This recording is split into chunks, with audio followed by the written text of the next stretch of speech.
दिव्य जीवन कथा भाग 8। पिछले वीडियो में गुरु का प्रकट दर्शन और पूर्ण लाभ को प्रारंभ किया गया था, जिसको इस वीडियो में पूरा करने के साथ गंगा तट का पाठ भी किया जाएगा। आप लोग इसको भी पूरा जरूर सुनिए। आपसे अनुरोध है कि आप लोग ऋषि मार्ग चैनल को जरूर सब्सक्राइब कीजिए। तो प्रस्तुत है दिव्य जीवन कथा भाग 8। जय सद्गुरुदेव। शीर्षक है गुरु का प्रकट दर्शन और पूर्ण लाभ, क्रमशः से आगे। सद्गुरुदेव अपनी बाल्य अवस्था में सद्गुरु के स्नेह को यूं प्रकट करते हैं। बालापन अभ्यास में मम शिर अंगुल राख, तब महिमा जाना नहीं अन्य कवन दूं साख। इसके पश्चात आश्रम वृत्तिकूट से पश्चिम 4 मील पर एक ग्राम खाड़ी है। वहां सद्गुरु सदाफलदेव जी महाराज के स्वरूप में वह अनादि सद्गुरु प्रकट हो गए, परंतु वहां के लोग यह समझे कि आप सद्गुरु सदाफलदेव जी महाराज हैं। किंतु इस रहस्य का पता जब चला कि एक विरोधी सज्जन सद्गुरुदेव की सेवा में अधिक रहने वाले एक अध्यापक शिष्य से कहा, आपके स्वामी जी तो गुहा अनुष्ठान के नियम तोड़कर अभी पूरा समय 6 मास का नहीं हुआ, बाहर निकलकर खाड़ी में चले गए हैं। ऐसी तैसी कटुवाणियां कहकर अध्यापक को लज्जित करने लगे। नियम यह है कि गुहा अनुष्ठानी 6 मास के पूर्व न किसी को दर्शन देता है, न कहीं जाता है, न किसी से बोलता है। वह मौन होकर अंदर गुहा में रह एकाकी योग साधन में ही रत रहता है। इसी को गुहा अनुष्ठान कहते हैं। इसके विपरीत स्वामी जी को देखकर विरोधी जनों ने आपत्ति की। तब इसके उत्तर में मास्टर बाबू जगदेव सिंह ने कहा, वे कहाँ गए हैं? वे तो गुहा के भीतर हैं। अभी मैं भोजन देकर आ रहा हूँ।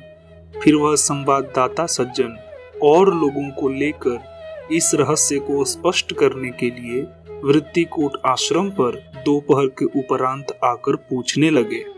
यहाँ पर ग्रामवासी संत, जिनका नाम पहले आ चुका है, और चेतन दास नाम विरक्त साधु स्वामी जी की सेवा में रहते थे। इन लोगों से विपक्षियों ने पूछा और अनुचित शब्दों में कहा, आप लोग असत्य बोलते हैं कि सदाफलदेव जी गुहा में हैं। वे तो खाड़ी में जाकर बैठे हैं। स्वामी जी का लंगोटा बाहर नहाने के बाद धूप में सूखने के लिए पसारा गया था।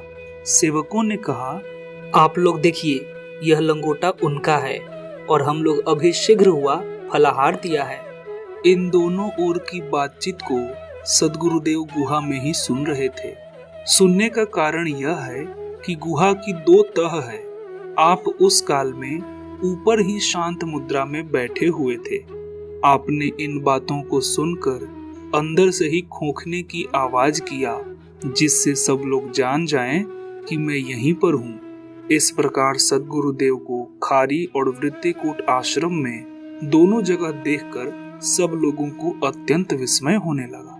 स्वामी जी गुहा के नियम बंधन से बाहर न आकर, इसकी स्पष्टता न करके अंदर ही अपने योग क्रिया में संलग्न रहे। बाहर निकले तो कैसे, क्योंकि पहले प्रगट सत्पुरुष द्वारा यह चेतावनी दे दी गई थी कि कोई कारण आ पड़े तो बाहर कभी न निकलेंगे, न तो कार्य की पूर्णता में बाधा उत्पन्न होगी। इस गुरु वाक्य के बंधन में पड़कर सद्गुरु सदाफलदेव जी अज सद्गुरु के पुनीत चरणों के दर्शन के लिए खारी न जा सके, परंतु पहले तो वृत्तिकूट आश्रम पर दर्शन हो ही चुका था। सद्गुरु सदाफलदेव जी के 2 स्वरूपों में दर्शन होने के कारण इस चर्चा से उस काल सेवक जन समूह और सर्वजन बड़े विस्मय में हो स्वामी जी की आश्चर्यमय महिमा को गाते थे।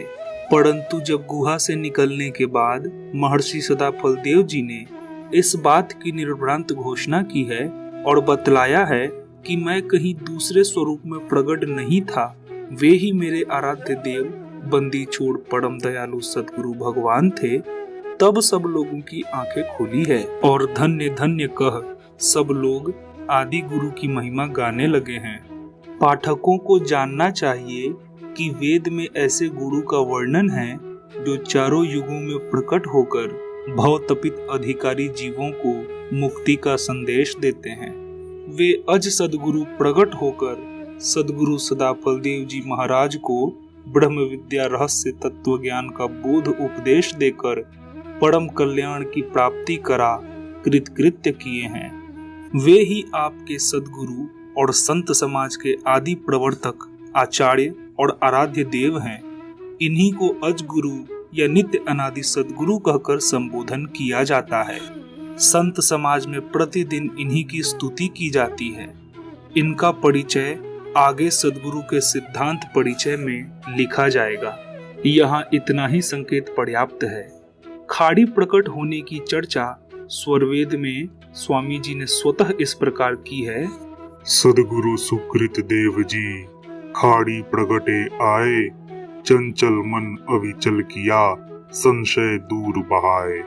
फिर आगे चलकर यह प्रश्न होता है, मम स्वरूप में प्रकट हो, खाड़ी में वह आए, मम स्वरूप अभिमान क्या, यह रहस्य बतलाए। इस रूप में सदगुरु के दर्शन और तत्व ज्ञान प्राप्त होने पर भी सदगुरु सदाफल देव जी का गुरु कौन था और वे कहाँ के शिष्य हैं, यह प्रश्न व्यर्थ सा प्रतीत होता है। विवेकी पुरुषों को अपने संशय निवृत्ति के लिए भगवान से प्रार्थना करनी चाहिए। वह भगवान उन्हें शीघ्र सद्ज्ञान दें, जिससे वे सदगुरु के विमल तत्व ज्ञान और अंतर रहस्य बोध पर दृढ़ स्थिर हो मानव जीवन के लक्ष्य को पूर्ण कर सकें। आदि गुरु का प्रकट दर्शन अत्यंत दुर्लभ है, जिसका मैंने पहले वर्णन किया है। इसी दर्शन और इसी काल के अनुभव के पश्चात स्वामी जी के जीवन में पूर्ण शांति और आनंद की प्राप्ति हुई है। संवत 1970 विक्रमी फाल्गुन कृष्ण पक्ष में नित्य अनादि सदगुरु सुकृत देव आश्रम वृत्ति कूट पर स्वामी जी को दर्शन दे पुनः खाड़ी ग्राम में प्रकट हुए हैं। खाड़ी संत समाज का तीर्थ स्थान है। सदगुरु सेवकों की सहायता हुई और भगवान की कृपा हुई तो उस स्थान पर एक स्मृति चिन्ह निर्माण होना चाहिए। प्रत्येक साल उस स्थान पर आदि गुरु की स्तुति प्रार्थना तथा अभिवादन एवं समारोह की आयोजना होनी चाहिए। शीर्षक है गंगा तट। स्वामी जी एक बार गंगा तट ग्राम बड़का खेत में, जो इसी बलिया जिले में है, चले गए। वहां कई दिनों तक गंगा के अरार में ही नीचे रहे।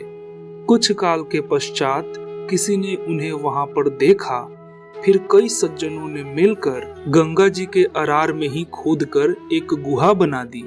आप वहां पर 4 मास तक निवास किए।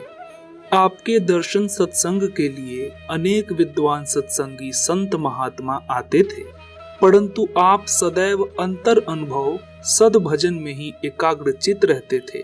लोग कहते हैं कि गुहा के सामने से गंगा जी बड़ी वेग से आ रही थी और अरार टूटने लगी। लोगों ने स्वामी जी से विनय पूर्वक कहा, महाराज, आप इस स्थान से दूसरे जगह चलें, जहां रहने के लिए प्रबंध कर दिया जाए। तीनों ओर से धार चली आई। इसे देखकर भक्त सज्जन लोग चिंतित हो गए, किंतु स्वामी जी वहां दृढ़ासीन होकर अपने भजन साधन में लगे ही रहे और बाद में गंगा जी पीछे को हट गई। यहाँ के लोग कहते हैं, स्वामी जी महाराज कई बार यहाँ आकर गंगा तट पर निवास किए हैं। उसी गांव के एक शिष्य संत थे जो संन्यास धारण कर सरयू तट पर निवास करते थे। कुछ दिन ये सेवक स्वामी जी के अनुष्ठान काल में वृत्तिकूट आश्रम पर भी रहे हैं। इन्हीं का नाम चेतन दास था, जिसका उल्लेख पहले हो चुका है। स्वामी जी के प्रारंभिक अनुष्ठान काल में एक और सेवक रहते थे, जिनका नाम रतन था। वे पीछे आकर वृत्तिकूट आश्रम से दक्षिण जलाशय पर कुटी बनाकर रहने लगे। पहला गुहा अनुष्ठान भी स्वामी जी का इसी पोखड़े की गुहा में हुआ था। यहाँ एक वृहद सभा भी हुई थी, जिसमें हर एक प्रकार के व्यक्ति, विद्वान जन समुदाय एकत्रित हुआ था। सदगुरुदेव का प्रारंभिक प्रवचन इसी सभा में हुआ है। पीछे की एक घटना है जो छूटती जा रही है। जिस काल में आदि गुरु का दर्शन हुआ है, उसके कुछ काल पूर्व वृत्तिकूट की गुहा के अनुष्ठान काल में ही जब गुरुदेव अंतरी ब्रह्मांडी साधन में लीन थे, दूसरी आकाशवाणी हुई, यह करने से क्या होगा? मुझे समय का ज्ञान न होने के कारण काल का निश्चय नहीं कर सकता, परंतु दूसरी बार आकाशवाणी हुई है। जहाँ तक मुझे स्मरण हो रहा है, स्वामी जी उक्त उक्ति का स्मरण करते थे। अब सद्गुरु भगवान की प्रचारार्थ मनोवृत्ति होने लगी है। इसका वर्णन आगे किया जा रहा है। एक बात है जिसका वर्णन सद्गुरुदेव करते थे, इसे स्पष्ट बतला देना आवश्यक समझता हूँ। यह सत्य संकल्प गुहा अनुष्ठान में ही होता था। इस वीडियो के लिए सिर्फ इतना ही। मिलते हैं अगले वीडियो में, तब तक के लिए जय सद्गुरुदेव।